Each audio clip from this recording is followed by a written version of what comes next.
बॉलीवुड के बड़े एक्टरों में शुमार Sushant Singh Rajput, critically acclaimed actor Asif Basra, 7 बार से दादरा और नागर से member of parliament Mohan Delkar, देश की सबसे बड़ी पार्लियामेंट्री कॉन्स्टिट्यूंसी से 2 बार के एमपी राम स्वरूप शर्मा और दंगल फिल्म से फेमस और रेसलिंग की दुनिया में सबसे सक्सेसफुल परिवार से रितिका फोगट, इन सब का अचानक सुसाइड करना एक सवाल पैदा कर देता है कि क्या नाम, पैसा और ओहदा भी इंसान को सुखी जीवन नहीं दे सकते हैं। नमस्कार, अब डाकिया पोस्ट से जुड़ चुके हैं, जहां आप ही के सामने खुलता है खबर का लिफाफा। अगर दुनिया में सबसे पावरफुल चीज की बात करें तो क्या जवाब हो सकता है? पैसा, नाम या फिर ओहदा। कुछ ऐसे लोग होते हैं जिनके पास ये तीनों चीजें होती हैं और लगभग तमाम लोग हैं जो इनकी चाहत में जिंदगी गुजार देते हैं। बहुत कम ऐसे होते हैं जो इनको जिंदगी में जरूरी नहीं मानते, वो लोग दूसरी मिट्टी के बने होते हैं। सवाल ये उठता है कि अगर पैसा, नाम और ओहदा में से कोई एक चीज भी इंसान के पास हो तो क्या उसे हम कामयाब कह सकते हैं? अगर हाँ, तो फिर क्या वो चीज है जो इन लोगों को अपनी जान खुद से ही लेने को मजबूर करती है? एक आम इंसान की जिंदगी में शायद सबसे बड़ी जरूरत पैसा और नाम की होती है, जिसके न मिलने पर शायद वो डिप्रेस हो जाता है और जिंदगी से हार मान लेने की सोचता है।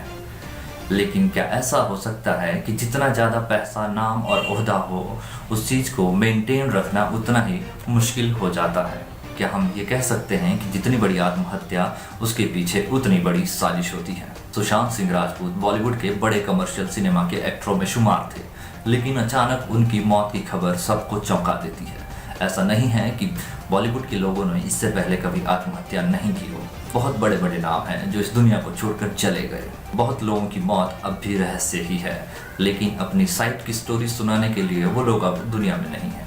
आसिफ बसरा दूसरे ऐसे एक्टर जो फिल्मों में बहुत अच्छा काम करके नाम बना रहे थे, उन्होंने अचानक मौत को गले लगा लिया।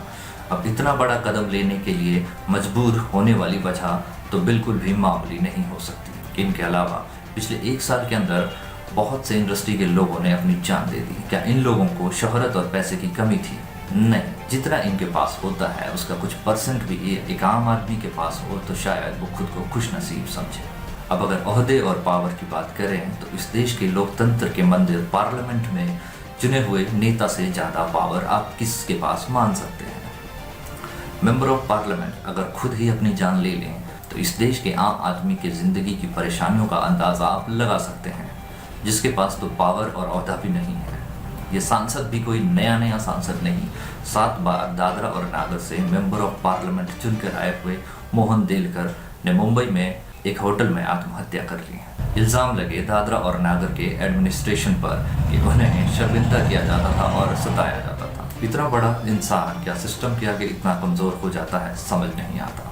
देश की सबसे बड़ी कॉन्स्टिट्यूंसी हिमाचल प्रदेश की मंडी से चुनकर आए सांसद राम स्वरूप शर्मा का अचानक आत्महत्या कर लेना बहुत बड़े सवाल खड़े करता है कि क्या इतने बड़े इलाके का रिप्रेजेंटेटिव कमज़ोर था या उसके ऊपर पड़ने वाला प्रेशर ही इतना बड़ा था कि जिसके सामने ये सांसद की कुर्सी और उसकी ताकत की कोई हैसियत नहीं है। इन्वेस्टिगेशन होगी तो शायद कुछ चीज़ें खुलकर सामने आ जाएं और शायद बहुत सी चीज़ें दब भी जाएं। लेकिन बॉलीवुड इंडस्ट्री के रहस्यमय दुनिया से हटकर राजनीति तो एक सफ़ेद पोश लोगों का पेशा है, बेशक दिखने के लिए ही हो। लेकिन यहाँ पर भी ऐसी कौन सी साजिश चल रही है जिसमें से छुटकारा पाने का सिर्फ एक ही तरीका है, आत्महत्या। बात कर लें अगर ताज़ा आत्महत्या के बड़े मामले की, वो है फोगट परिवार की एक होनहार बेटी रितिका फोगट की। महज 17 साल की उम्र में एक गेम में मिली हार क्या इतना झकझोर देती है कि ये प्रतिभावान लड़की आत्महत्या जैसा बड़ा कदम उठा लेती है। इस खबर ने सबको झकझोर कर रख दिया कि एक मजबूत शरीर वाली लड़की एक कमज़ोर दिमाग से हार गई। शायद परिवार की बुलंदियों और अचीवमेंट्स का प्रेशर ही इतना रहा होगा कि रितिका ने इतना बड़ा फैसला लिया। लेकिन बात जो भी हो, आत्महत्या कोई सोल्यूशन तो नहीं है। आपकी साइड ऑफ स्टोरी दुनिया से कौन कहेगा? अब अगर सुसाइड से रिलेटेड डाटा की बात करें तो दुनिया में हर साल लगभग 8 लाख लोग सुसाइड करते हैं, जिसमें से 17% तो अकेले भारत में आत्महत्याएं होती हैं। साल 2017 में 1,29,000 से ज़्यादा लोगों ने सुसाइड किया, 2018 में 1,34,000 से ज़्यादा लोग और 2019 में 1,39,000 से ज़्यादा लोग खुदकुशी कर गए। ये आंकड़े बताते हैं कि हर साल 1 लाख से ज़्यादा लोग आत्महत्याएं कर रहे हैं और ये नंबर लगातार बढ़ रहा है। इसी तरह 2020 में भी, जिसे हम कोरोना का काल या कोरोना का साल कह सकते हैं, में कितनी ज़्यादा आत्महत्याएं हुई होंगी, जहां पूरी दुनिया के साथ साथ हमारे देश में भी लोग बेरोजगार, भूखे और हेल्पलेस थे।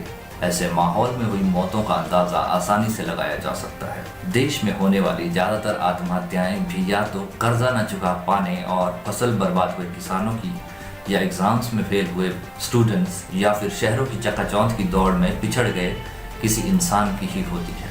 इसलिए साधन संपन्न इंसान जब आत्महत्याएं करता है तो सवाल मन में वाजिब उठता है कि हर सुख सुविधा खरीदने के लायक होने के बावजूद ऐसी कौन सी परेशानी होती है जिससे कोई भी इंसान जीत नहीं पाता है। जिस तरह सुशांत सिंह मामले में एक तरीके से एक्टर के इस कदम का ग्लोरिफिकेशन हुआ, और जिस तरह आए दिन ट्विटर पर एक्टर की मौत के लिए ट्रेंड बनते हैं, ये चीज़ें लोगों को मोटिवेट कर रही हैं जिंदगी से हार मानकर मौत को गले लगा लेने के ऑप्शन को चुनने की। खुदकुशी करना और इसकी कोशिश करना कानूनी अपराध है, जिसे जायज़ कतई नहीं ठहराया जा सकता। लेकिन एक बात तो ये भी है कि सुशांत सिंह जैसी खुदकुशी के बाद इन्वेस्टिगेशन और लाइमलाइट हर किसी को नहीं मिलती, बेशक वो 7 बार का MP या फिर सबसे बड़ी कॉन्स्टिट्यूंसी का रिप्रेजेंटेटिव ही क्यों ना हो। जब इन लोगों की मौतों पर कोई बड़ी प्रतिक्रिया नहीं है, तो फिर एक आम किसान, गरीब या पिछड़े छात्र की मौत इस सिस्टम के लिए कितनी यूजलेस होगी समझा जा सकता है।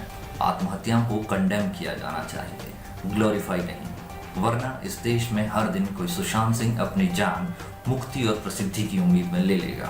आज के लिए बस इतना ही। आप हमारे चैनल को सब्सक्राइब कीजिए, जिससे हम और मुद्दे आपसे डिस्कस करने के लिए लाते रहें। ताकि पोस्ट में जुड़ने के लिए धन्यवाद। हमने आज शुरुआत की है ताकि कल बेहतर हो सके। नमस्कार।